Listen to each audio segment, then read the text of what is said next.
Welcome to Everyone Loves Guitar, where we get to sit down and talk with interesting professional guitar players and related music industry experts. If you love playing guitar, stick around. You're in the right place. Hey, this is Craig Garber. You know me as host of the Everyone Loves Guitar podcast, but when I'm not interviewing world-class guitar players, I'm busy helping clients with their marketing.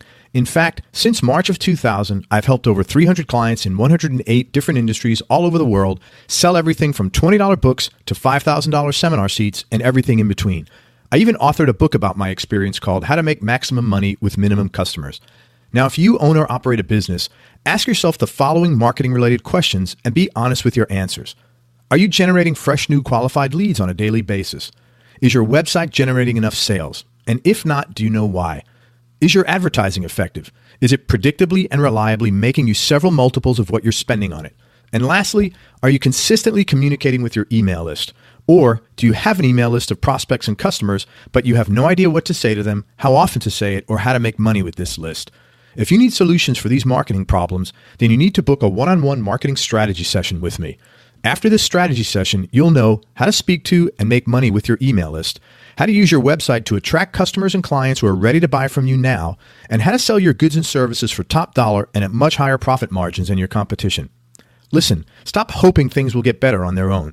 Hope is not a very good business strategy. Instead, book a marketing strategy session with me by going to everyonelovesguitar.com/marketing and find out if your business meets the 5 criteria you need to qualify for this service. Again, that's everyonelovesguitar.com/marketing. Thanks for listening. Now let's get on with the show. Hey everybody, this is Craig Garber from Everyone Loves Guitar, and we've got a super talented guest with us today. He's a great player. He does like everything. He's jack of all trades, but he's master of all of them too. So we're with Casey Wasner. Casey's a multi-instrumentalist. He's proficient on guitar, drums, keyboards, bass, and vocals. He's also a Grammy-nominated producer and engineer for the Blues Americana album by Keb Mo. He also toured with Keb Mo as his drummer, and he's toured the world with guitar legends Larry Carlton and Robben Ford. He's got 4 records right now that are going to come out in the next 12 months or probably 6 months. We'll talk about some of those. And lucky we got some time with you. Casey, thanks so much for coming on the show, man. Thanks for having me. You're unusual in a good way, in that it's really difficult for someone to become an expert in just one thing. But you've managed to become proficient and an expert in not just more than one instrument, but in production and engineering. And we'll talk about your playing in a little bit, but how'd you get involved in production and engineering? And more important,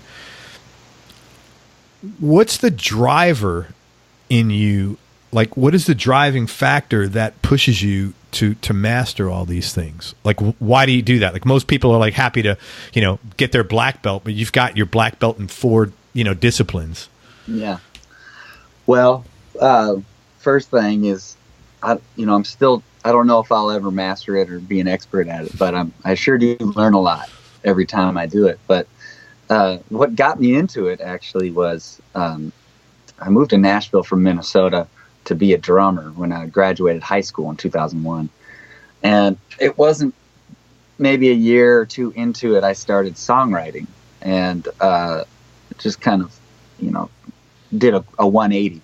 And I met a friend of mine, Todd Otwell, and we've been writing songs. We still write songs today together. And we wanted to do some demos. And he's like, well, you need to sing them, I'm like, no, I'm not a singer, I'm a drummer, blah, blah, blah. So to make the story shorter here, we went and started making demos, and that led to me getting a little laptop and a speaker, probably in the early 2000s, when this whole home studio thing was starting to get cool and affordable.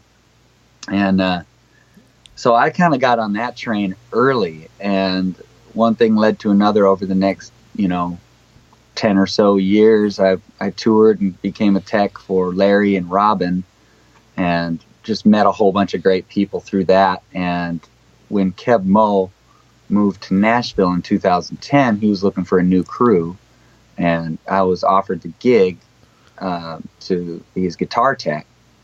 And I ended up stage managing for him, and he got my record, and he's came up to me one day and he's like, "Hey man, did you do all this?" You know, because I played most of the instruments and engineered it, you know, kind of put it together over 6 years. It took me forever to make that thing. And yeah. And so he's like, "I want you to help me on my next record." And I'm like, "What?" You know? So what do you want me to do? It's like, "You know how to run Pro Tools?" You know, that's a whole nother story. But if you're out there wanting to learn about, you know, digital software, just go ahead and get Pro Tools. It'll get you a job in the future. But so that's how it started. And we co-produced Blues Americana, and you know, I'd been making records and kind of helping people out before that, but I learned so much in that 6 months of making that record that it just, I mean, catapulted me. And with the whole Grammy thing, and like there's this heightened awareness all of a sudden that happened, like, oh shit, now people think I do this, you know, like I gotta figure this shit out, you know. So in a way, the vulnerability is what fueled the fire. And you know, man, it hasn't quit. It got to the point to where, you know, I toured with Keb and started playing drums for him for 3-4 years. And there was a point to where, you know, that last year I was with Keb, I was turning down a whole bunch of studio stuff, and I'm just like I am now, man. I'm tugged in all kinds of different directions that I just want to do. I want to do everything, you know, and it was the timing of it was good.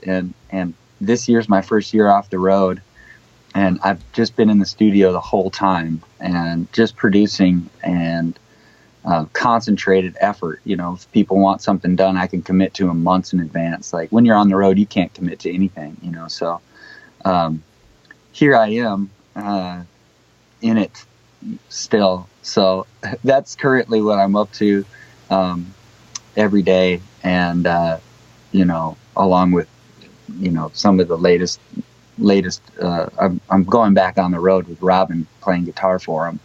So that's kind of a new thing for me right now, which is a good thing though. I get to co-produce his record with him starting in January. Playing guitar with Robben Ford. Yeah, that's a good thing. Yeah. Talk about the scary. Yeah. So let me ask you this, a few things. So in a nutshell, what fueled this was your curiosity and interest just to do stuff. Yep. That's what it was. And, you know, you do something that you might pay somebody to do it for you. Maybe you get your carpet installed and they did a shitty job or something. You know, there's a part of, hopefully, I mean, for me, naturally, the first thing I do is like, I could do this. You right. know, let me just figure this shit out real quick. Yeah. I'll just do it. I'll save the bread. You know, lesson learned. You know, the same thing happened in pretty much all facets of this. You know, you go and get something produced and you don't like it. It's like, well, hell, I'll produce it myself. You know, it's like, I don't like the sound of that. Well, how do I get a better sound? I'm going to figure it out, you know. And with the information out there today and you know, living in Nashville and all my friends and that know how to do stuff great, you just ask them the question, and thankfully they're willing to give you the goods, you know, if you're passionate enough, you know, to figure it out. So, you know, as far as what fuels it is probably a little bit of that and a little bit of, you know, I need to do a good job so I can, you know, try to make a living doing this too, because you have to be okay at it, you know. Oh yeah, yeah. Keep it up. And so I don't know. And, you know, a little bit of pride. You want to do the best job you can all the time. And I'm always questioning what I do, you know, and I'm like, well, man, is this good enough? I don't know if this is good enough. I need to work on that. You know, it's not so much perfection. Some people call me a perfectionist. It's not, you know, I'm not far from trying to do that, but at the same time, I let a lot of shit go. And I think that's what's got me where I am. It's your feel. It's your the way you approach things. It's not perfection. It's your hang. It's your whole thing. And I'm sure we'll get into a little bit of that later. But you know, if you're trying to be perfect, I don't know how far you're going to get. So, well, you're right. I mean, done is better than perfect. You know. Yeah. For sure. Right. And I think you mentioned two things, and I'm always trying to figure out and get inspired of what makes people successful, because I'm a type A and I work real hard. But two of the things you said, curiosity and pride, are two really important characteristics, and not pride in an asshole way, but pride of ownership in what you do. Like, man, I did this, so it's got to represent, you know, like the Chevy or Ford commercial, quality goes in before the name goes on, man. That's that kind of pride, I think, is really healthy and really good, you know? Yeah, absolutely. You one thing that you said, I'll tell you right now, the Grammy thing, you're going to be busy forever with that, because I interviewed Paul Nelson, who is Johnny Winter's guitar player and producer, and in the movie, the Johnny Winter documentary, he was the guy that helped get him off junk, but he won a Grammy for producing Johnny's record, I think, and his phone has not stopped ringing since. I mean, literally, he's inundated with, and he's touring on a solo tour now. So yeah, great, that's cool. But you must be a hell of a good guitar. I mean, it's amazing that you're a drummer. You just decided to pick up guitar. Now, I'm sure you worked your ass off. You probably had a woodshed for like hours on end for a year or two or three. No, on the guitar, yeah, you know, not at all. Not at all, oddly enough. It all started, you know, the chops I have from guitar is writing songs. It's all chord based. It's when I play in my band, I play the chords as the song was written. I sing them, and I have a lead guitar player with me. And that's just what I choose to do. In my drumming background, my favorite thing in the world is to play rhythm guitar. I mean, I love rhythm guitar. I love chanks. I love hitting the backbeat with the snare drum and figuring out what the drummer's doing on the hi-hat and going around his thing. Like, it's my favorite thing. And, you know, in Robben's band, that's what I do. That's my main, that's what I do. You know, you play in Robben Ford's band, you're not going to take solos. No. You know, you got to be, you probably get one a night you need to be a certified. You need, you know, you just don't want to do that, because, you know, this might not be true, but unfortunately it probably is pretty close, but you're just going to get compared, and you could be amazing. You know, he's got a few hundred people there, you know, that think he's God. You know what I'm saying? Like, you're not going to, it's not about being better or being worse, but it's, you know, that position is about complimenting what he's doing and being able to stay in your lane. And to me, it's the dream position, you know. And when it comes to improvisation, I'm not one to do that. Never been a drum soloist, you know, any of that. I'm just the guy that sits in the pocket and tries to play the right stuff. And, you know, with the way that life, you know, kind of brings me, you know, now I'm in the presence of Robben on the same stage, and he's showing me all these cool voicings and all these things that I just get to take on to the next thing. So I'm super grateful for that. And you know, just holding on tight. And we'll see what happens, you know? That's awesome, man. I'm excited to see where this whole thing goes. It's really good. Yeah, it's cool. Explain to the listeners, you know, what a guitar tech is, because you've also, and I also want to commend you, because I think a lot of people that were in your position might have turned their nose up to teching. Right. Sure. I've seen that, actually. I see it a lot out there, but thankfully that's just never been a thing for me. Yeah. You know, first of all, you know, I'm hanging, like, my first gig was with Larry Carlton, you know, setting up drums, you know, like, are you kidding me? You know, and on the gig was Toss Panos and Travis Carlton, and his son was playing with them.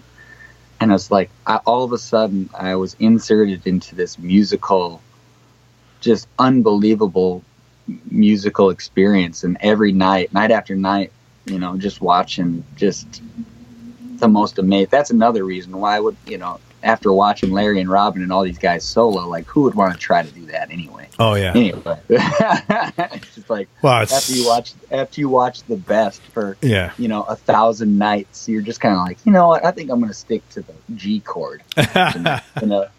But so subliminally, just kind of catching all this amazing musical stuff, and you know, hanging with Travis Carlton, bass player, great bass player. Out of LA, Larry's son, he says the same thing. He would tech in a heartbeat, you know, for some of his idols. Yeah. You know, so I think it depends on the person, that the appreciation of what you're around. Maybe, you know, I definitely wouldn't tech if it was for some music that I wasn't into. Sure. You know what I'm saying? Absolutely. So I think it might be a situational thing. You know, if you're a keyboard player and Greg Fillingangs calls you and he wants you to set up his rig, I don't know if you'd want to put a chin up to that. Yeah. But if it was, you know, something else, maybe you would, or maybe you find out that, you know, that the people that are offering you a job aren't the best to work with. You know, you got to take care of yourself. Absolutely. And if you can't handle that, you know, it's best not to do it, you know, so. But yeah, I've seen it, man. I've seen that kind of, that attitude, and you know, you just kind of move on. It's their life, and hopefully they go home and have a good day. Yeah. Well, I give you a lot of credit for looking at that like as an opportunity, and what an opportunity it turned out to be. You know. Yeah. Well, it shaped me. Yeah. I mean, everything. Like, you know, I was at home building houses when I got that call, and I was 25 years old, and hey, you want to go on the road? And like, the first gig was in Madrid, you know. And wow, like, how cool is that? Talk about life, like different, just totally different way of thinking, you know.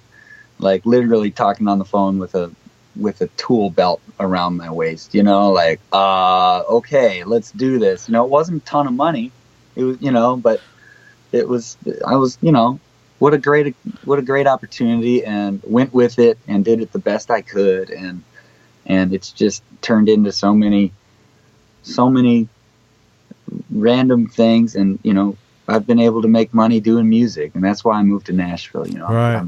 I'm in a dream right now, and I don't know if we prepare for that, you know, when we try to get there. But once you're in it, it's kind of a bear to navigate a little bit, you know, because sometimes when you reach it, you want a little bit more, and you got to ask yourself, you know, like, okay, what's the most effective path here, you know? So I'm just holding on, man. It's great. It's a lot of fun.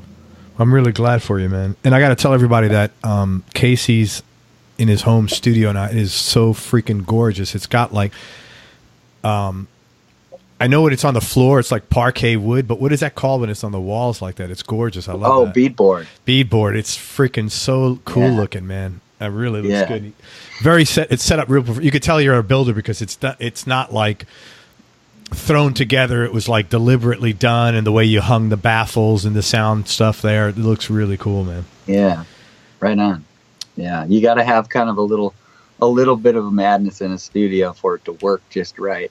It can't be too clean and can't be too dirty. Well, you're there probably 90% of your time that you're awake. It's got to be your play. You got to feel super comfortable. Yeah. Your shit on the wall. Yeah. It's like, right. Yeah, I totally get it, man. Mm-hmm. For each one of these artists, if you could talk about 3 different things: how you got the gig, a cool or interesting story about working with these guys, and also if you learn any lessons, and I know you have, from your experience with them, either playing wise, performing wise, business wise, life wise, any of those things. And let's start with Keb Mo. Talk about Keb? Yeah. How I got that gig? Yeah. It's when he moved. I kind of mentioned it a little bit earlier. It was in 2010 when he moved, and he was looking for a local crew. He's from LA, and he just kind of just reset, you know, and moved here. And I ended up getting that gig, through recommendations, and I remember this is what the production manager at the time said. They interviewed a few people, and they called me, and I was happy with my gig. I was just kind of, going out with Larry and Robben and whoever, and staying home and installing sound systems for Clare Brothers. And, I was just like, whatever needed to be done, it was great. And I told them, I have a tuner and a cable. If you want a tuned guitar, I can do it for you. Like, I'll give them any guitar tuned on stage. If you want me to build you a guitar, you gotta get somebody else. Right. And they're talking like, well, we're usually, we're kind of used to having guys that can really, all around, they're pick up changes. And I'm like, yeah, if that happens on the road, I'm just going to wait till we get home and send it off to one of my buddies that does a really good job. This is just kind of how I roll. It's a whole lot easier, and, it's not a big deal and whatever. And I mean, really at the time I was, when I look back at it, I wasn't really doing a very good job of really getting the job, by talking. No, but you're being honest. What are you going to do? Lie and say, oh, yeah, I know everything about electronics. And then they give you, then he's like, an hour before the show, you're fucked. Yeah, exactly. So, no, you did the total right thing, man. So they called back. He's like, well, we want you to do it because we feel like you're the only guy that didn't bullshit us. Yeah, that's what I'm saying. I mean, you can't go wrong with that. Yeah, and I was just like, well, that sounds good. Let's go, and just hit the ground running with my little my basic tool kit and a tuner and they threw out their 20 guitars, and I was like, well, okay, let's make a set list and draw a little okay, what one do you want here? And it's real basic. Yeah.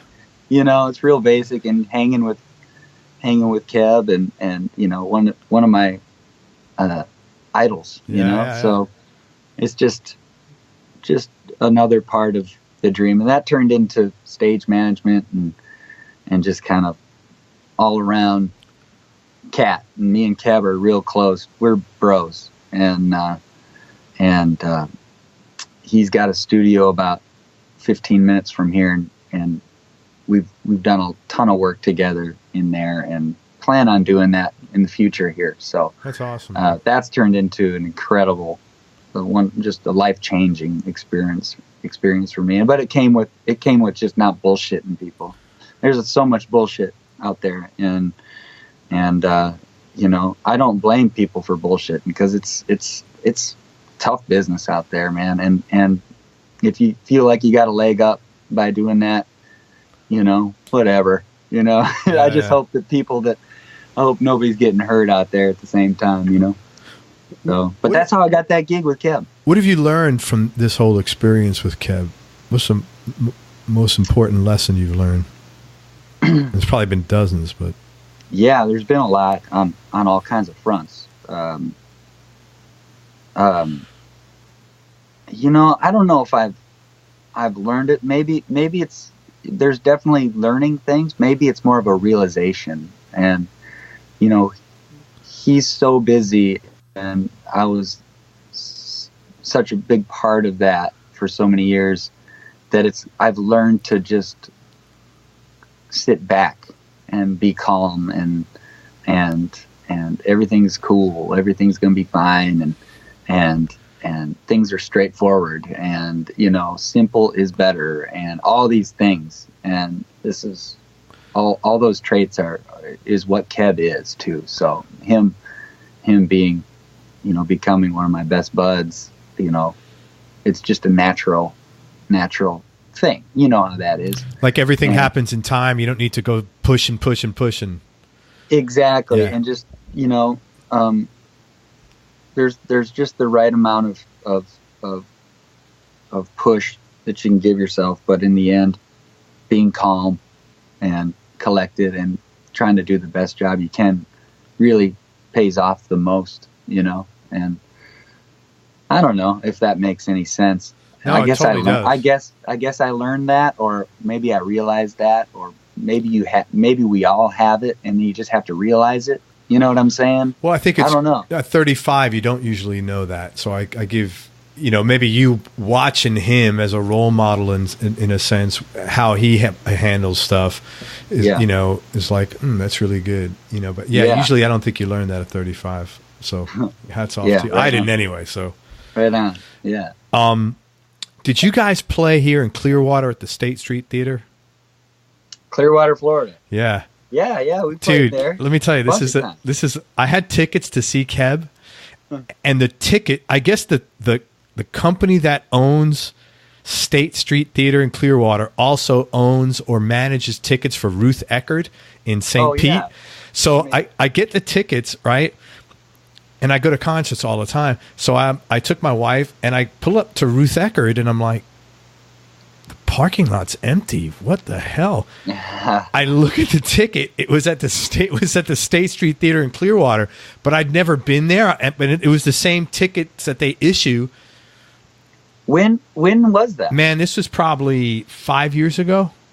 Okay. 5 or 6 years ago.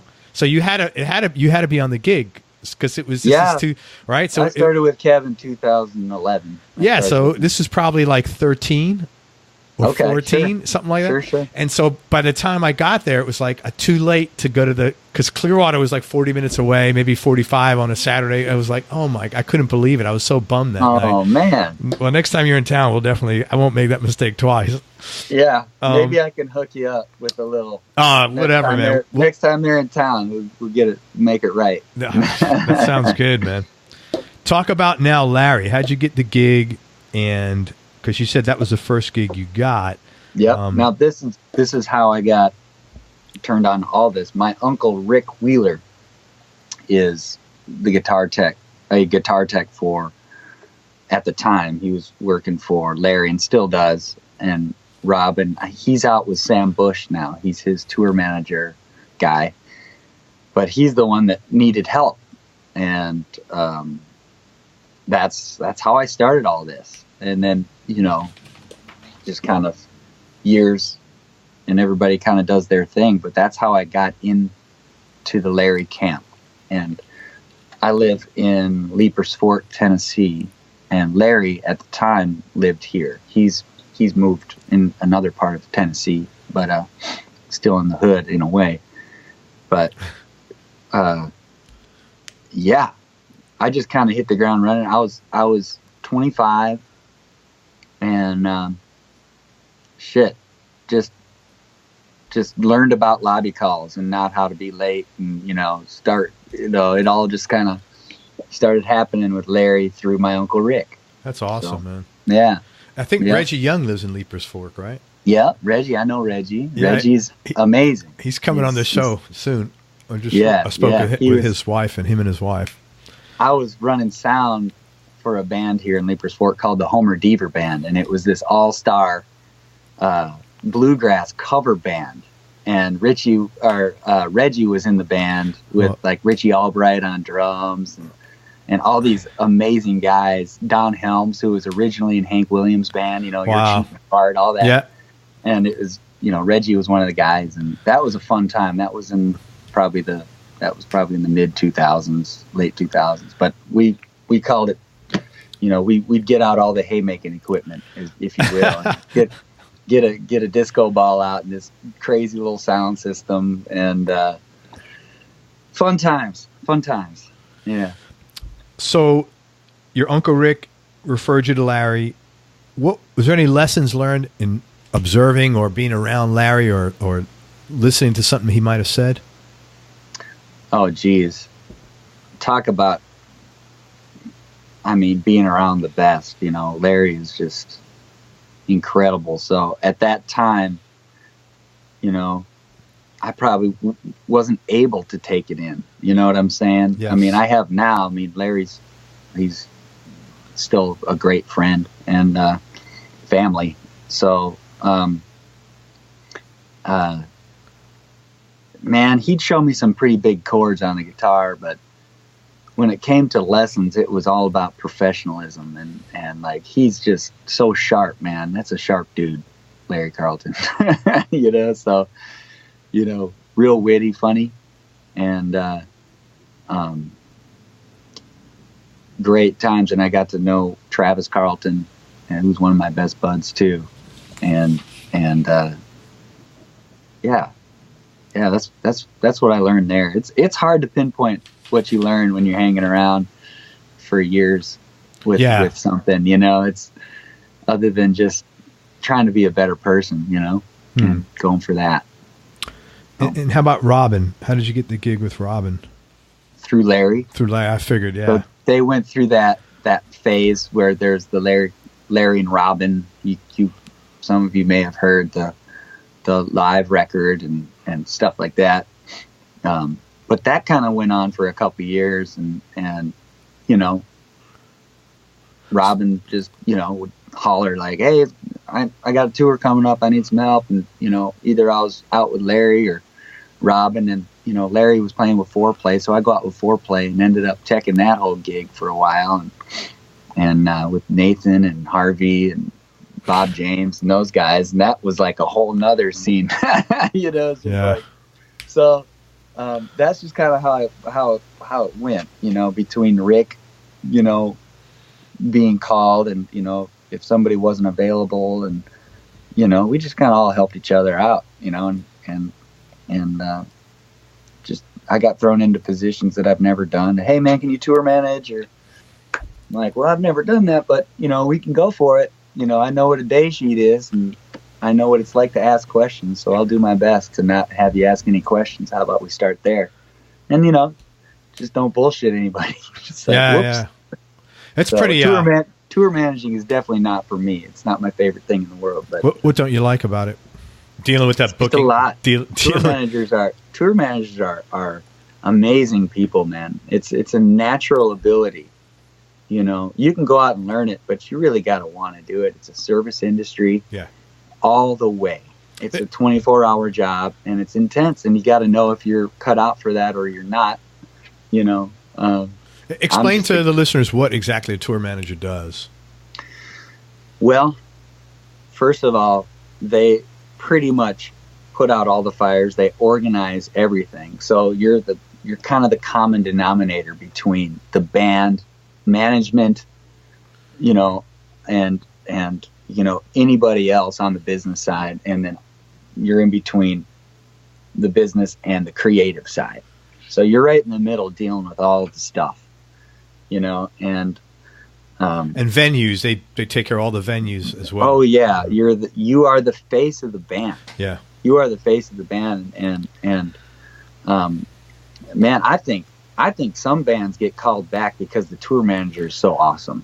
Really, you know, like the band could be just a bunch of jerks, and the venue might hire the band back, not knowing that the band is a bunch of jerks, because the tour manager is just an awesome person, you know. And he or she held the whole thing together, and the timing was perfect. Exactly. And, exactly. They ran it like a well-oiled machine. Yeah, and the opposite of that is the band is great, and the tour manager's a jerk, and they don't get called back because they've been misrepresented. So it's like, it's a really tough job, man. You got to wake up on point every day. Like, nothing in your life is special. Everything you have to it's all about your job at that point. You can't falter. You have to just be the life of the party all the time. And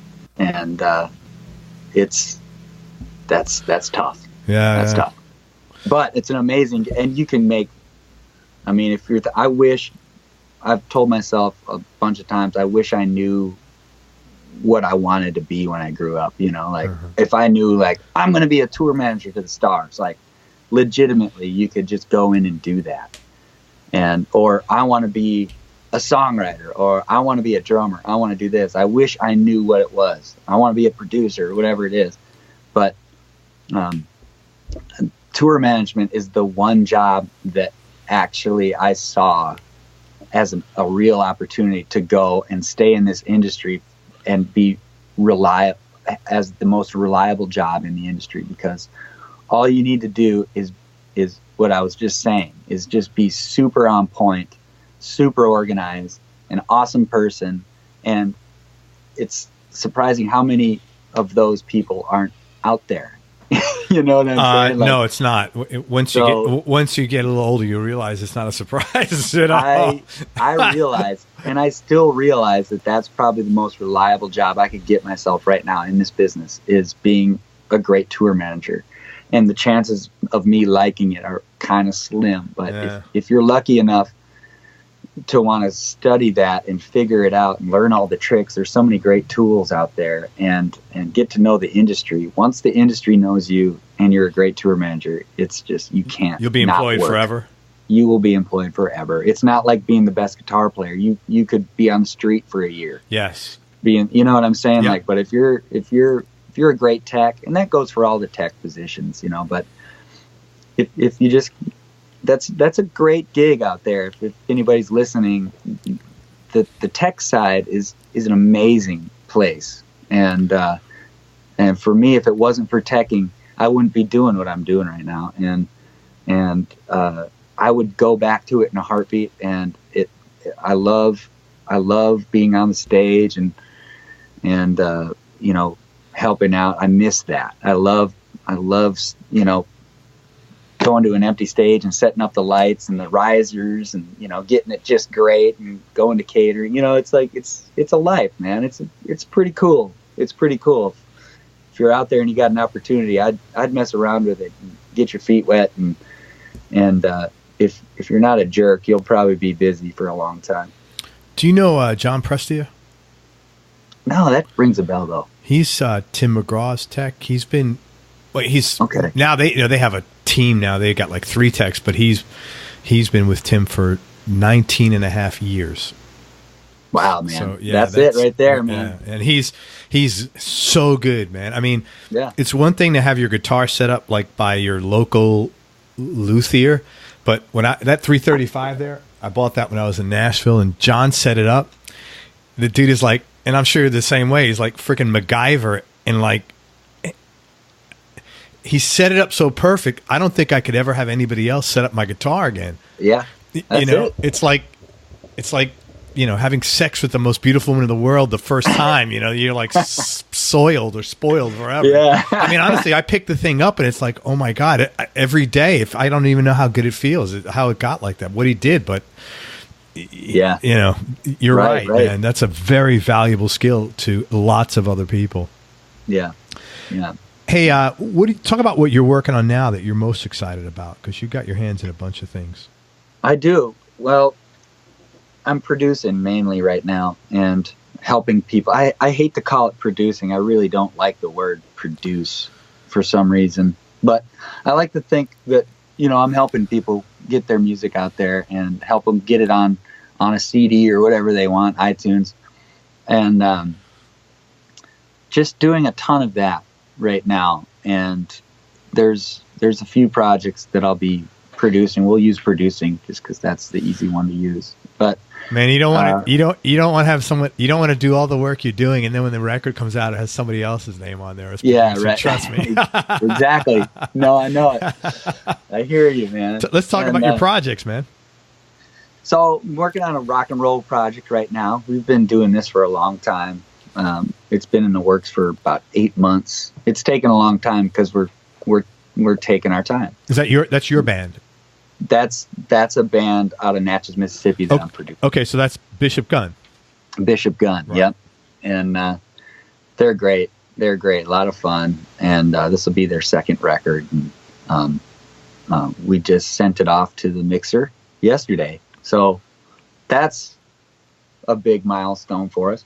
I'm also working on a guy named Reed Grimm out of Minneapolis, kind of a Minneapolis funk, soul, super positive, kind of healing kind of guy. Do you know this guy from back home? From where did you know him from? When you know, I met him through friends actually. But you didn't know him from when you lived there. That's funny. No, didn't know him. So he came down and we worked on a kind of a nonprofit thing that he was singing on at my studio, called Chef Lucas, and I had all my buddies in here making music, and he was the singer, and he at one point or another said, I want to make a record here, you know. So here we are months later, and he came down with his band, flew everybody down, we stayed here for 2 weeks and captured everything. And ever since then, we've been just kind of doing in post-production, doing singing, adding some percussion. I'll be doing that today, actually. That's cool, man. But we're going to nip that up here pretty soon. That's going to come out this spring. I think this spring, a lot of stuff is going to be happening. Look out for good music out there. I don't know what it is, but it seems like everybody has something happening here right around summertime. And then January, actually, it is January, isn't it? Yes, sir. Next week, we start on Robben Ford's CD here, new album here that I'm going to be helping him with producing. And you're also playing on that, yeah. Yeah, playing on it too. And we did a little bit of touring at the end of last year with Robben, and we'll be going back out this year with a new quartet that he's been working with. Derek Phillips on drums, Ryan Medora on bass. I'll be hitting the back beats. There you go. And Robben's going to be blowing your mind. If you're out there, come say hi. But Robben wants that thing to come out this spring too, so that's going to be a fast turnaround. And then I'm trying to finish my record right now, which is pretty much done. It's just about getting it mixed. So once I kind of slow down here a little bit, I might just think about myself and it's always the way, man. Your projects are always on the last one. Believe me, I'm feeling it. Is that like just under your name, Casey Wasner? Is it the Casey Wasner Band, or it's under my name? Because you do everything. You play all the instruments, I'm assuming, right? This one, my first one, I played a lot of the instruments. Still had a bunch of friends on it, but this one, I'm just playing guitar and singing. Very cool. That's it. I've got a whole bunch of people actually that are going to be on this record. There'll probably be 30 different people on this thing, but kind of a main core group: bass, drums, keys, and myself, and then just a slew of other players just from all over the place. And it's just this record, I wanted to not do everything on it. I just wanted to sit back and let everybody shine, and I didn't care what they did. I said, if you like it, I love it, and let's just put it out and let the roofers fix the roof. Yeah, that's right. So are you playing lead on here, or did you have a guitar player come in and play lead? Have a couple guitar players come in and play lead. Robben's going to be on it. Larry's going to be on it. Holy shit. Yeah. I've got an unbelievable guitar player in town here. His name's Alex Bachari. Yeah, I know Alex. Yeah. That's how we met. That's correct. That's correct. And he's on it. And then another guy, Nathan Duggar, who's in town. He's in a band with Drew Holcomb and the Neighbors, and he's an incredible guy. And he's on it, and myself. And I'm just playing the chords, and these guys are bringing the heat, And Alex is a sweet guy, man. He is. Real nice Alex guy. is one of my best friends. So guy, man. Great player, killer player. But yeah, man, I'm excited. I'm excited about that. And what kind of music is your record? I think it's been called groove pop before, and I think that kind of sticks. It's a little bit of everything. It gets pretty funky, and it gets pretty folky, and I just haven't been able to just do one kind of music, so it kind of reflects on what I do for my living, so it's just, I just like it all. Hey, whenever it's meant to be. Rock and roll. Yeah. Just like exactly, you were saying a few minutes ago with, like you got out of Keb, when it's meant to be, you get the one, if you want to get a style, it'll happen when it's supposed to happen. And that's how it happened, people can say it. I'm always amazed at this, that,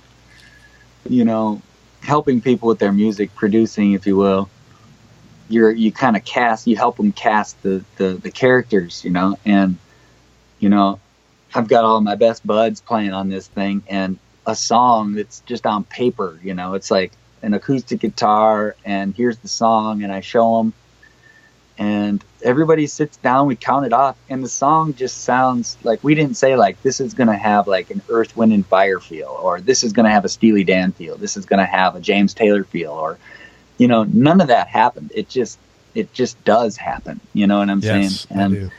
And that's what this record is. It's basically cats sitting down, and it just explains itself. It's not like this concentrated effort of reverse engineering something that's already been done, and we hope that it sounds like that, but at the same time we don't care, just because it's just music and it's pretty simple. The more you try to do it and create it, I've found that the worse it is. I'm looking forward to hearing it, man. It sounds exciting. You got a good cast of characters on there, man. Yeah, absolutely. Me too. So, hey, so you grew up in Minneapolis, you said, right? Yeah, south of Minneapolis, in a town called Northfield, Minnesota. So small town? Small town, yeah. South of the city's about 35, 40 minutes. It's a famous town because Jesse James robbed the bank back in the day. There you go. So it's got a couple of little colleges it's famous for too, Carleton College and St. Olaf College. St. Olaf, why do I know that name? Yeah. What was your childhood like growing up there? Well, I grew up on a farm. I was a farmer. Wow. So what kind of farm? Well, we do corn and soybeans. We had cattle. So I wasn't a stranger to the combine and plowing the fields. Okay, that's why you're an animal work ethic wise, man. You if you get somebody, you guys know how to work, man. You grew up on a farm. That's not an that's vacations really aren't options there. Oh yeah, picking rocks. Yeah, grandpa waking you up, going to pick some rocks for sure. You don't want to mess around. Wow, good for you, man. And do your folks still have the farm? They do. They still live on the farm, but they don't. It's not an active farm anymore. It's turned into kind of a wedding destination, if you will. Oh, like people have affairs at the. Yeah. They have, the barn is this amazing old lamella barn, and all the grass is growing in from where it used to be just mud and rock, and all the outbuildings they're empty. There's no tractors in there anymore, and Dad's a musician too, so so now it's just this place that people want to go have parties and weddings, and Mom and Dad are just hanging. They're probably thrilled, man. After working a lifetime on a farm, that's got to be a nice break for them. That's very cool, man. Yeah, so it's pretty fun. Did you have brothers and sisters growing up? 2 older sisters. Yeah. Marn and Lana, and they're fantastic. They're up north in Minnesota. Everybody's up in Minnesota, my immediate family, and they're teachers and in organization business. So and so your dad was a musician, so he must be really happy that you are down in Nashville doing your thing. He is. Yeah, that's great. His brother Pete was why I moved to Nashville. He plays keyboards with Vince Gill and was kind of in that whole scene for forever. He used to play with Lowell George back in the day. Oh, wow.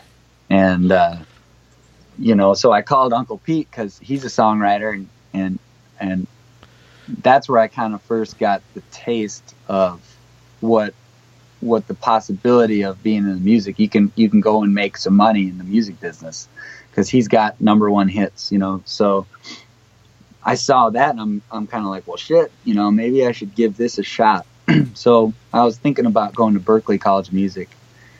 My dad and Pete both went there, so I was like, yeah, I'll just do what Dad and Uncle did, And I called Pete for the recommendation, and he's like, no.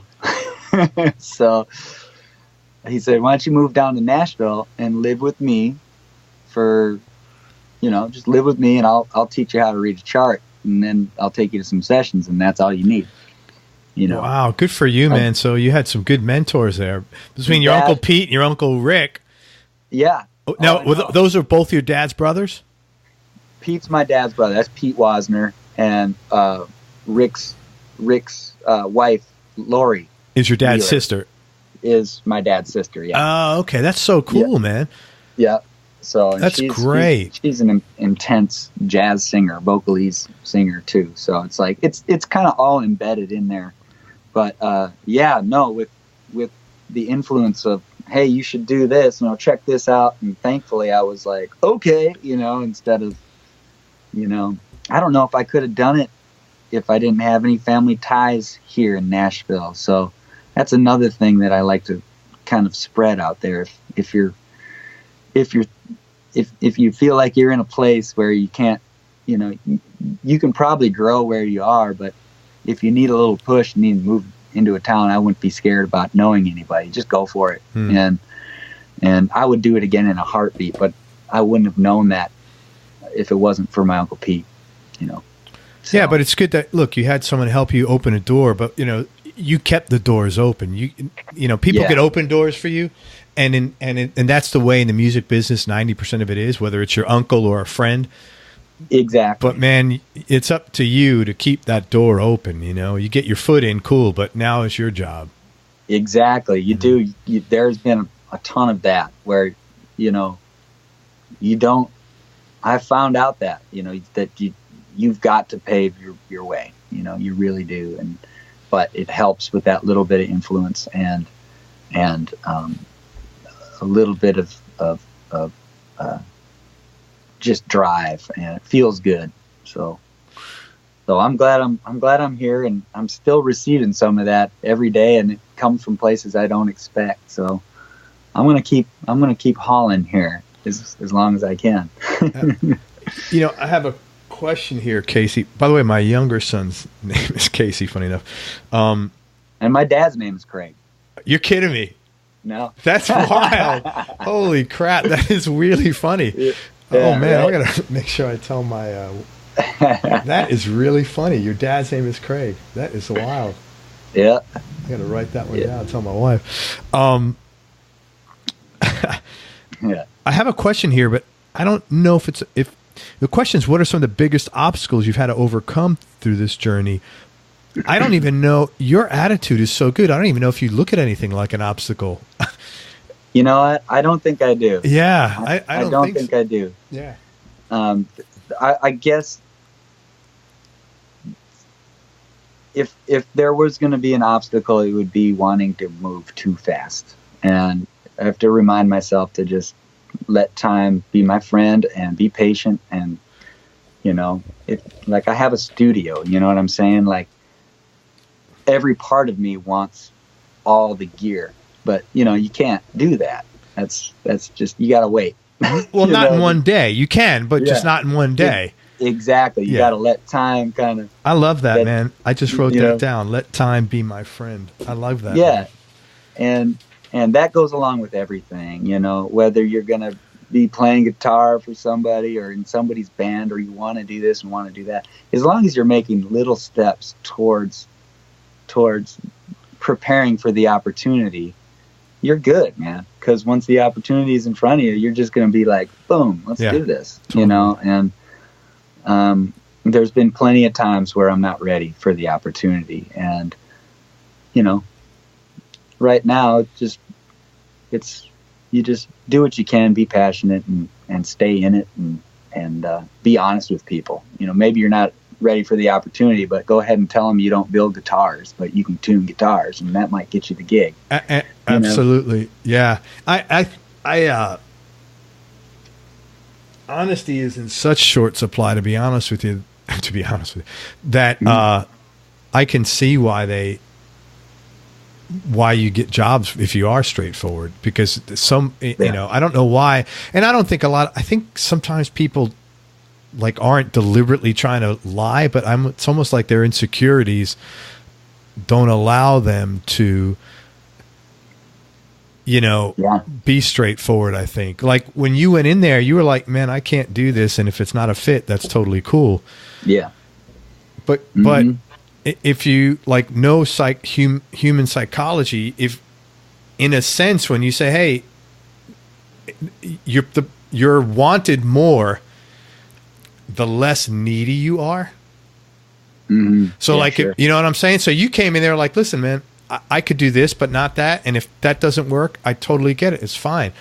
Yeah. That's like a breath of fresh air as opposed to the guy, you know, look, man, I got to have this gig and da-da-da-da-da-da. And it's like there's too many things add up like, you know, your bullshit meter goes off, and that's just not a good situation to be in, you know? That's right. And if they do take your bullshit and you go in and you don't do a good job, it just ruins your reputation. I mean, you know, you're way better off saying, I can't do it, but you're willing but you're willing to learn, than you are to fucking just tell people that you can do something and you can't. You know, I get it all the time. Like, people come in and they'll want me to produce like a pop record. I'll be like, no, you need to go to my friend over here though. He's awesome at that. You know what I'm saying? Like, last thing I want to do is try to help somebody with music that I don't understand, you know, or haven't put time in. You know, I'm a fan. I could be a fan of their music, but that doesn't mean I'm going to do a very good job, you know? So, but you be honest with them like that. And then it's like, well, let's just figure it out. And you're like, okay, well, let's do it. Yeah. I'm willing to do that as long as, you know, I'm today not the best qualified candidate. Doesn't mean I might not be in 3 weeks or a month, exactly. You know, yeah. And I want to learn. I'd love to learn about your music, but I don't know if I'm the best fit, but I'm down to try. Correct. You know? Yeah. I think that I like that. I mean, I always prefer that's a refreshing sort of, like, you know, I always rather deal with some, because you just know, I like knowing where I stand. Sure. You know, that's important to me. Yeah. Are you a guitar nerd, like a geek? Not at all, man. I didn't think so. I remember when I was teching for Robben, he has this. I still don't know if I know what year it is, but if there's any Robben fans listening, he's got that yellow Telly.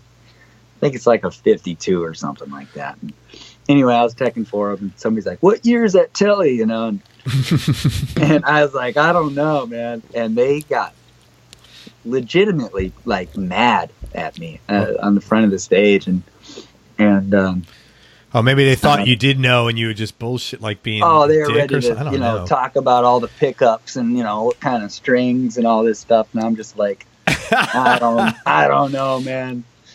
And he's like, "Are you kidding me? Like, you're doing that stuff and you don't know that?" I was like, "I don't know." Yeah, I guess so. And I actually went back right then and asked Robben, "Hey man, what year's your Telly?" And, you know, he told me, and Robben kind of looked at me. You know, I told him the story afterwards, and he's like, he did say this. I was like, "Yeah, this guy got super pissed at me because I didn't know the year of your Telly." And he's like, "And that's why you're here." You know, it's like, it's because, you know, you don't, you know, it's that's not why you're here. I don't need you to know about. I need you to be doing a great job. Right. You know? It doesn't matter what I'm playing, what, you know, but no, it doesn't enhance your job skills if you know it's a 52 or a 53 or.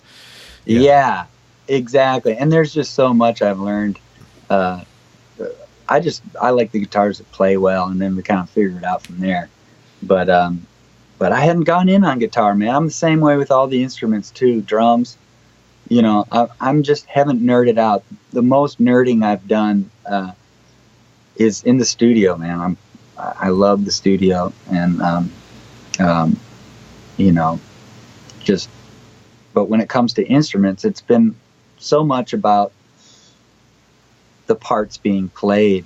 For me, is my favorite part of an instrument. I don't really care what it's made out of. Sure. You know, totally. And they very rarely sound like crap to me, you know. You know, I love that. So it's they like, very rarely sound like crap, so I don't really need to know. It's as basic as you get, man. Yeah, if it's a really good part, then we might think about, you know, enhancing it with a better sound, but the part's got to be right. Yeah. You know, right. First and foremost. And if the part's right and it just sounds like shit, then it, you know, if you can't fix it, you feature it and you turn it up, and it's all of a sudden a thing. And people are like, "How'd you get that sound?" And you're like, "I don't know. I don't know." You know, it's all simple. It's all pretty straightforward, you know? So. Hey, Casey, if I asked you to pick your top 3 Desert Island discs in no particular order, knowing that could change tomorrow, what would your 3 top albums be today, right now? Right on. always a tough question, but I'll go with it. Bonnie Raitt, Luck of the Draw.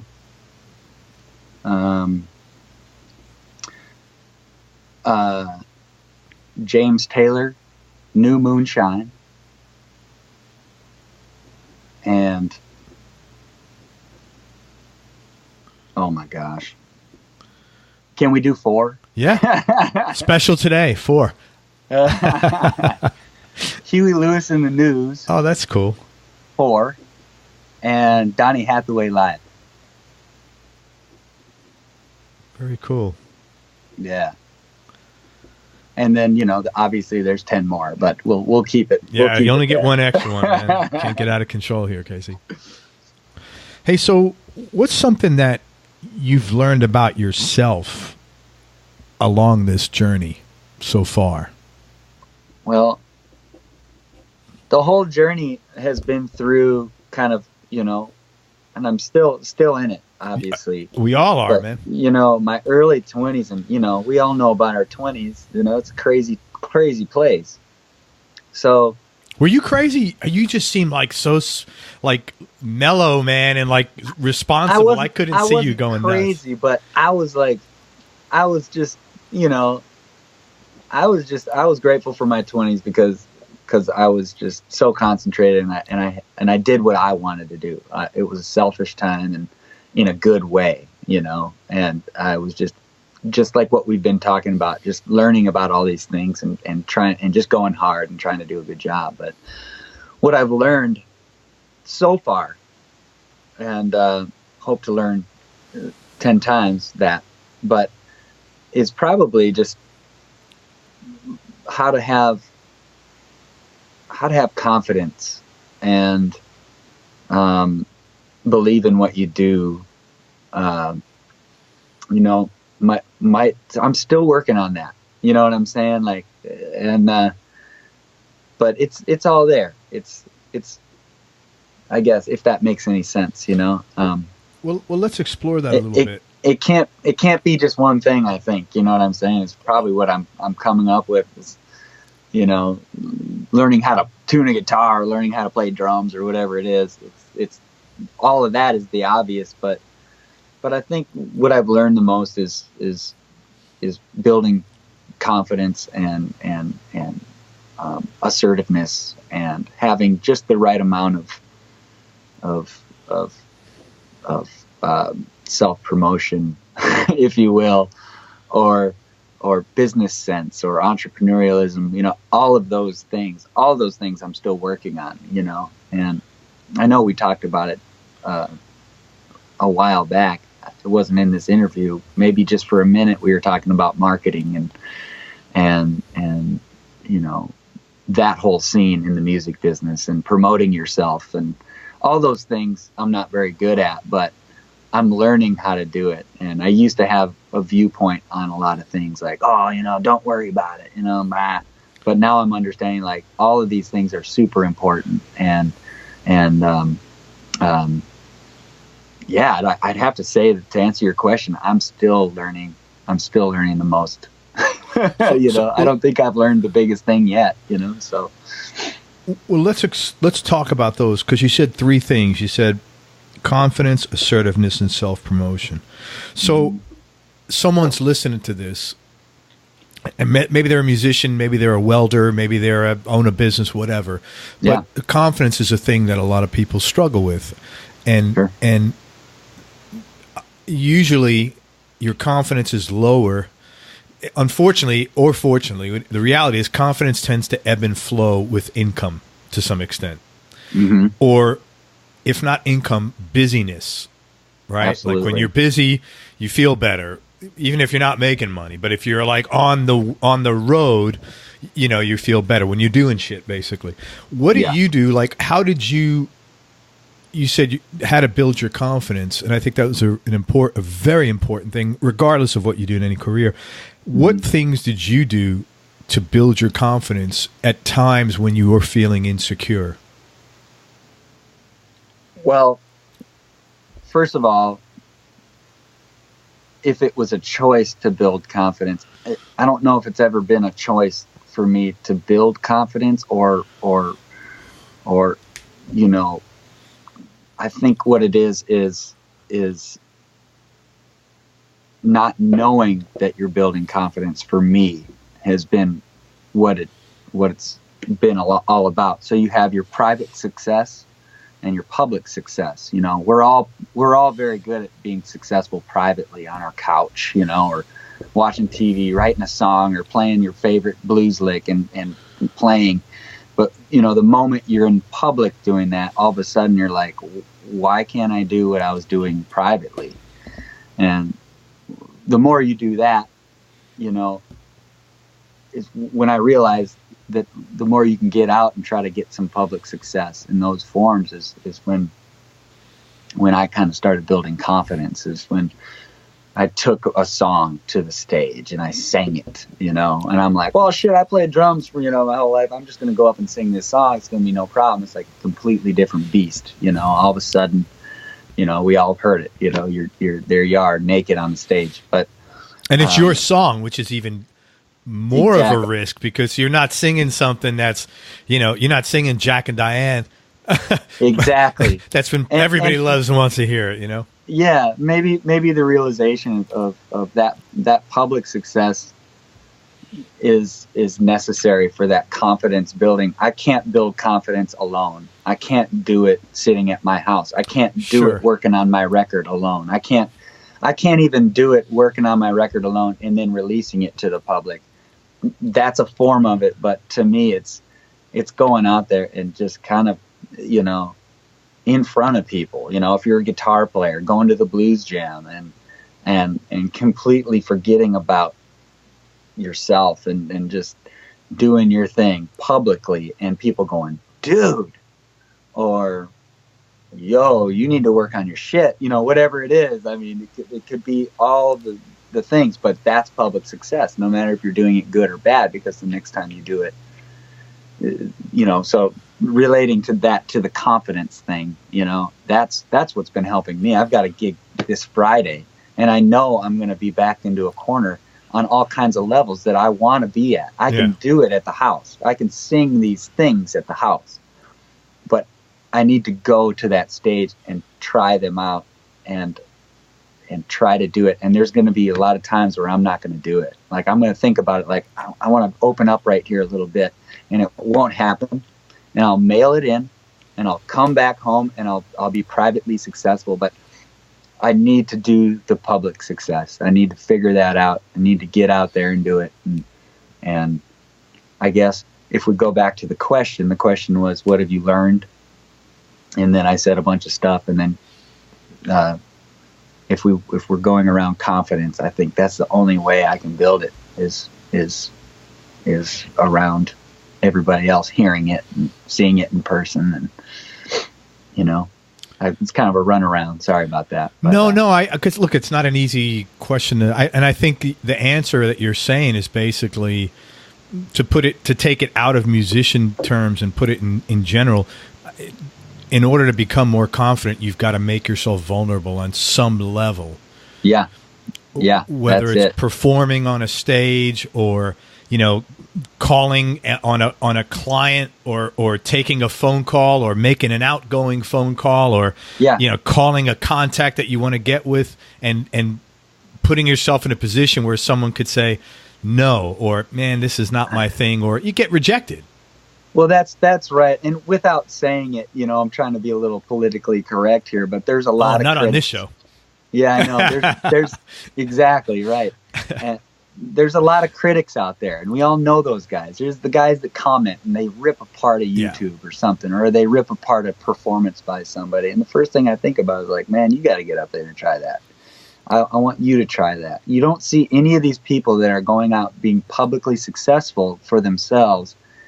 None of them are ripping and being critical about somebody's performance or a YouTube or stuff like that. These are the guys that are privately successful, and they don't understand that they're not really, you know, they're not doing a very good job, you know, or whatever it is. But that's not for me to assume at the same time. But this private success, public success thing is a real is a real bear, you know, for me. And in order for me to grow as a business or grow as whatever it is, I need to be in front of people doing it, and grateful that I'm there. And I'm still trying to figure it out, man, because I want to express like I do when I'm alone. And I've learned how to do that in a lot of ways in front of people, but still working on it. And that's been probably one of my most favorite things that I've learned over all this, is separating yourself from somebody that has everything to offer, you know, that can't do that for some reason, you know. So getting out there and doing it, and, you know, having a good time too.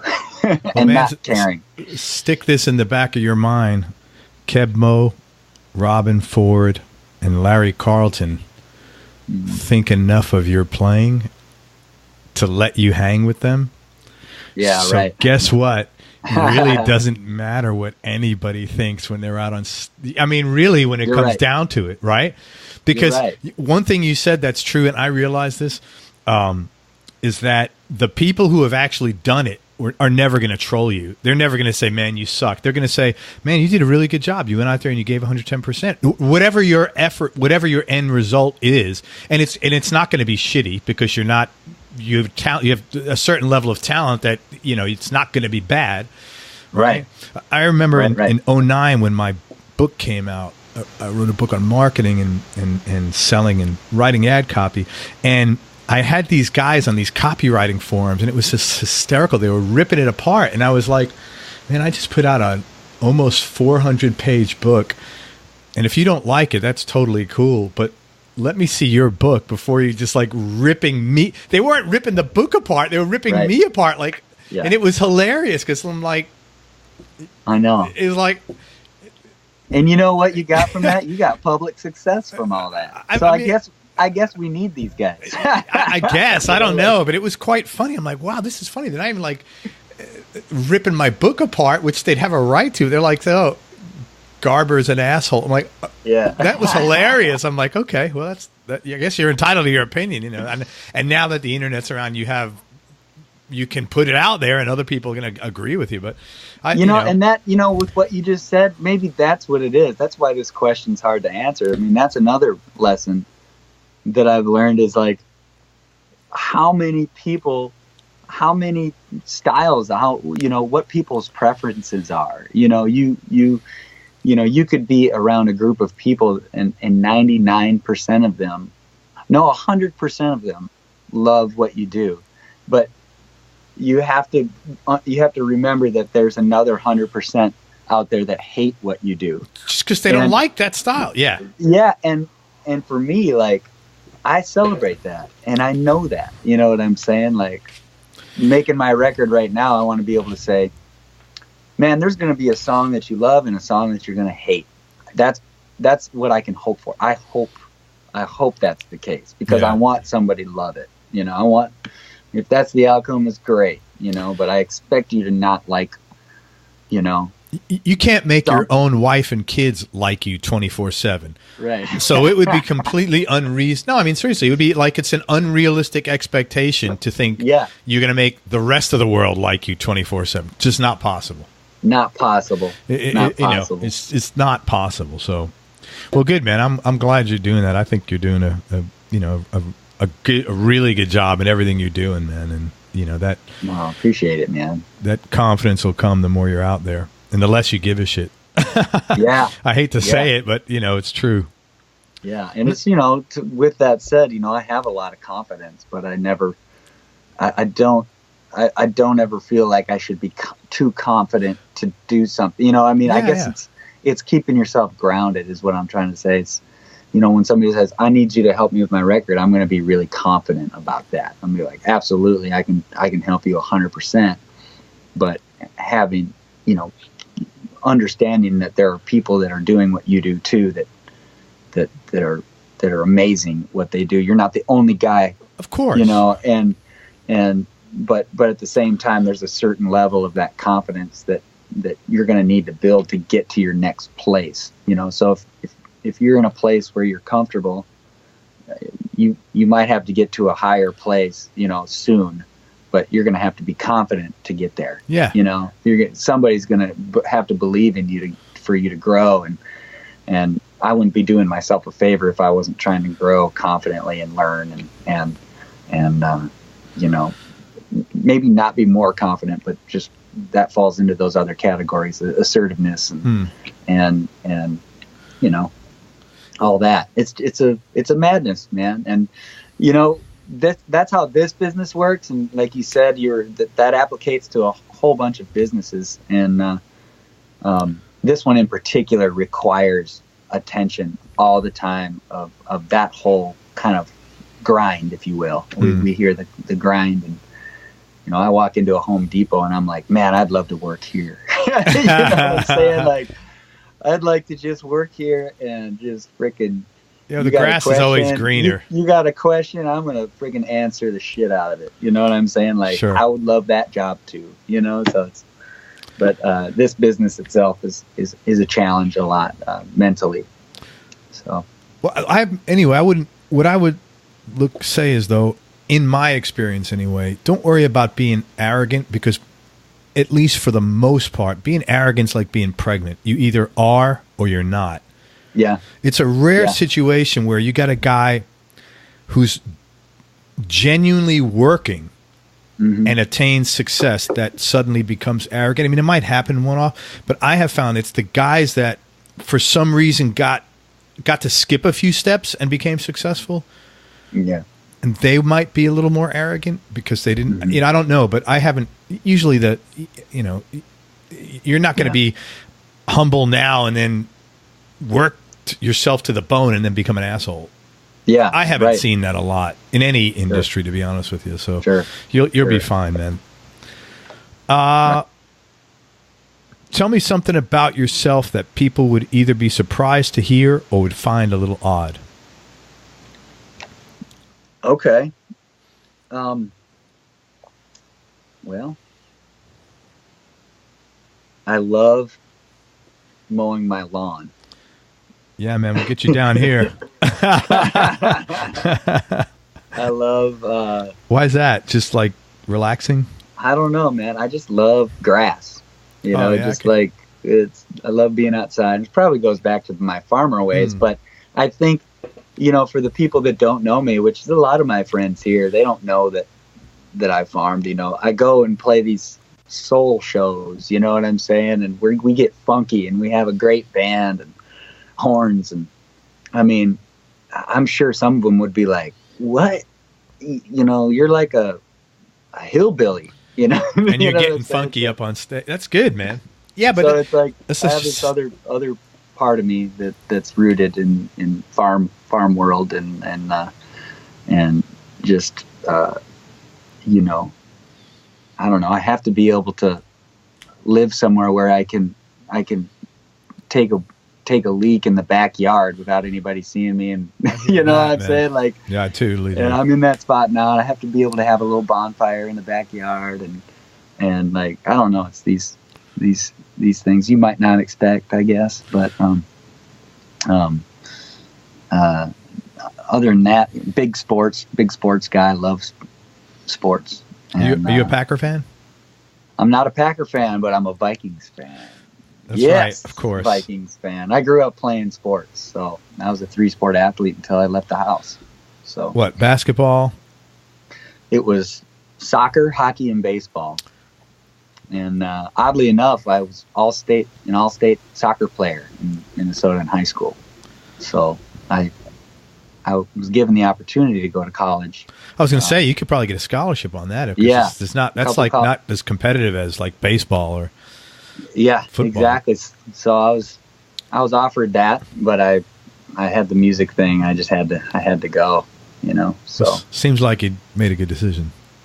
I hope so. I think I did. Yeah, I think you did, man. I wouldn't change the way I did it for anything. So, what's the most important thing your dad taught you? Oh my gosh, how to be me. What do you mean by that? And just support everything. Like those guys let me do anything I wanted to in the best way. And I wanted to play drums, and there was drums. I wanted this, and I got that. I want to play hockey, and they just let me do it. I learned at a young age that if I have to be careful what I ask for, because I might get it. You know what I'm saying? Yeah. You know, I grew up with 2 sisters, you know, and, you know, I was like, I want my ear pierced. Mom's like, no, you don't want your ear pierced. You know, no, I want my ear pierced. And then, like, the minute she's like, okay, let's go do it, when you're like 7. And I go, oh, never mind, I don't, you know. Yeah. I didn't want my ear pierced, and I didn't get it pierced, but it was like those moments where you learn, like, dang, man, my parents are super supportive, and That's good. I need to do this the best I can, and that's what I got from a big thing, you know. A lot from Dad was, you know, obviously the musical influence. He's a madman and great player and knowledge and What does he play? he's a keyboard player, but he can play guitar and sings, and he's got a studio up there too. But you know, dang, you know, probably just how to be the coolest person. You know, I'm trying to be my dad. You know, That's good, man. How about your mom? What did she teach you? Mom, yeah, that same thing. You know, super supportive. Love. Mom's a lover, and it's the full-on support, man. I don't know if I'll ever have kids, maybe one day, but if I could have as much patience as my mom and dad did, I'd be doing a good thing. You know, so they've helped me out a lot, and a lot of support, and you know, so. Do you have any hobbies or interests outside of music besides peeing in the backyard? Yeah. That's a great hobby. It is. I'm down on that hobby. I have a wakeboarding boat. Oh, do you really? I love going to the lake. Oh, there's lakes up there? In Tennessee, there's a few man-made lakes, and that's one of my favorite things to do. Is to get out of the studio and go sit on the lake and with my friends and listen to music, you know, or not listen to music. So you have your boat up is it in a marina, or is it up out in your driveway? It's in a marina. Yeah. I keep it out there on the lake. So it's nice to escape. Do you fish? I don't fish. I don't choose to fish. I grew up fishing a lot in Minnesota, land of 10,000 lakes. Yeah, I would think. Ice fishing and all that stuff, but I don't do it. I don't do it as much, and but I love water sports. So, and that's just a way to escape, and that's kind of a new addition to what I've been doing. Is I found out that, you know, I was working so much, and I couldn't really escape, you know, from the studio, and when I did, it wasn't as simple as going out to eat. You know, I needed to completely get away, and that was a choice that I made.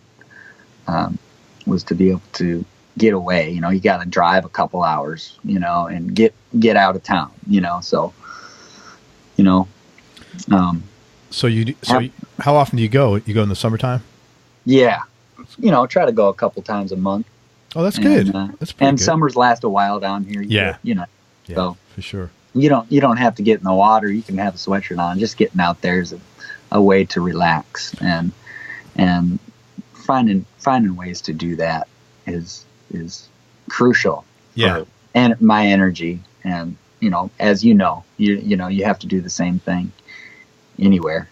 So I'm grateful that I have a little something to think about when I'm, like, you know, super into, you know, editing mode and staring at a computer for, you know, 12 hours a day, and okay, I'm going to the lake this weekend. You know. I totally get it. Yeah, so that's pretty fun. You know, it's funny. I was up in Nashville 2 months ago, and I drove, and I never made it. It was a 10-hour drive, and I've never made a big drive like that. And it was just me, and my aunt flew up and met me up there later on in the week. But I really enjoyed that drive so much. And it's weird because I'm like, that's not really me. And my wife was saying, what did you like so much about it? Because she drove back with me and she was like not feeling it. And I said, man, I got to listen to music for 10 hours straight. Yeah, right. I cranked up music. You know, it was just, I was lost in that. And I hadn't been able to do that. I mean, I have music on all day for the most part, but I'm working. It's like, you know, you've probably got music on in the background, but you're doing what you're doing, and it's not, you know, and that's what I really liked about it. So I totally get it, man. Just to get away and out of your environment is important as hell. Yeah. Yeah. So it's been a revelation for me, you know, so it's pretty fun, man. Got to balance it out somehow. Yeah, definitely. Hey, Casey, have you ever had a specific experience that either changed your life or maybe altered the way you think about things? Yes. Let me try to figure that out. I'm also, you know, I think this is related to why I'm not a gearhead and, you know, don't know about pickups and strings and the way guitars are made or whatever, is because I'm in the moment a lot. And it's kind of like taking pictures. I don't take a whole lot of pictures, but I might be in the middle of Switzerland in the most beautiful spot, and my knee-jerk reaction, you know, might be to take a picture, but I choose not to. You know, that moment is for me. Yeah, I get it. But remembering it, you know, so I'm trying to remember here what that would be, life-changing moments.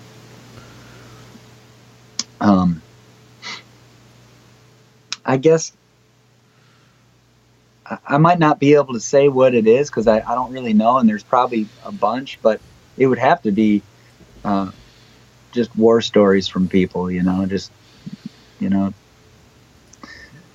of some sort. But I don't know if I don't know if I know what that would be. Life changing. I think it's 1,000 things. Gotcha. You know, that was that's been life changing for me. I'm really fortunate, you know, I nothing tragic, you know what I'm saying? That kind of turns you around. So yeah, I'm really, really grateful for where I'm at. I don't know completely how I got here, but moving to Nashville. Yeah. Moving to Nashville. Oh, huge, you know. Yeah. That's by far probably the top I would 5. imagine. Just doing something like that. Yeah. And of course I got here, and you know, like you said, you nailed it with you have to create, you know, you got to pave the way in a way, and I've done that, and I've gone through many paths, but being here has certainly been a game changer for me, just being surrounded by music. But you know, there's other places you can do that too,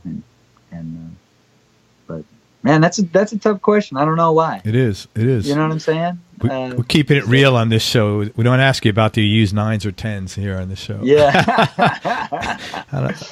What kind of pick do you use? Oh, I would be I would never waste somebody's time and ask them that. I would feel like I'm, you know, I want to get to know somebody. The kind of pick they use is really immaterial to like what goes through their mind. Last question, man, and I appreciate all your time. What's been the biggest change in your personality over the last 10 years? It has to be change personality. I need to phone a friend. You need a landline? What's that called? Lifeline? Yeah, right. I need a lifeline on that one. My personality, and maybe it hasn't changed, but I would bet it has. It is probably, it's probably pretty similar, but I think I've sharpened the blade a little bit on a lot of fronts, like promptness, being on time.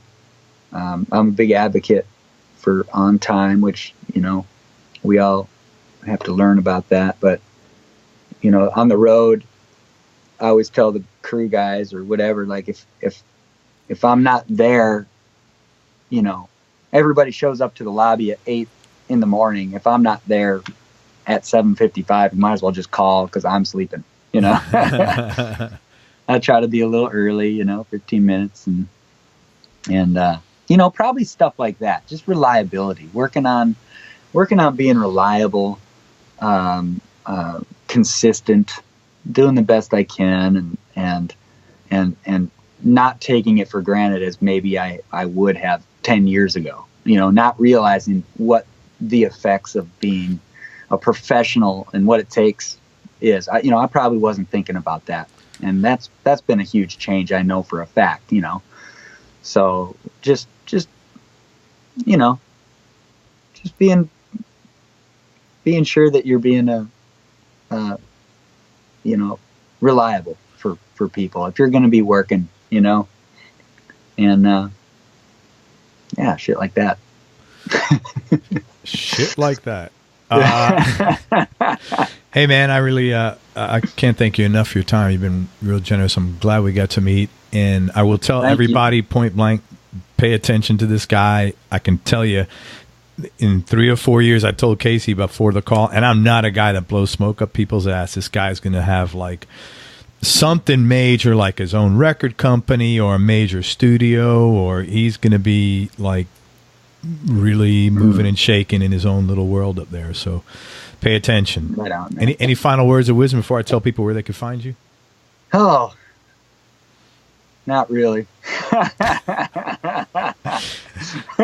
All right. Maybe if they listened and if they are, I don't know if you got a comment box or anything, like if they could hit me to some stuff like that. That'd be cool, man. Well, let me tell you, I'm always all about being enlightened and turned on to something great. So keep me informed, and if you ever need help making a record, holler at me.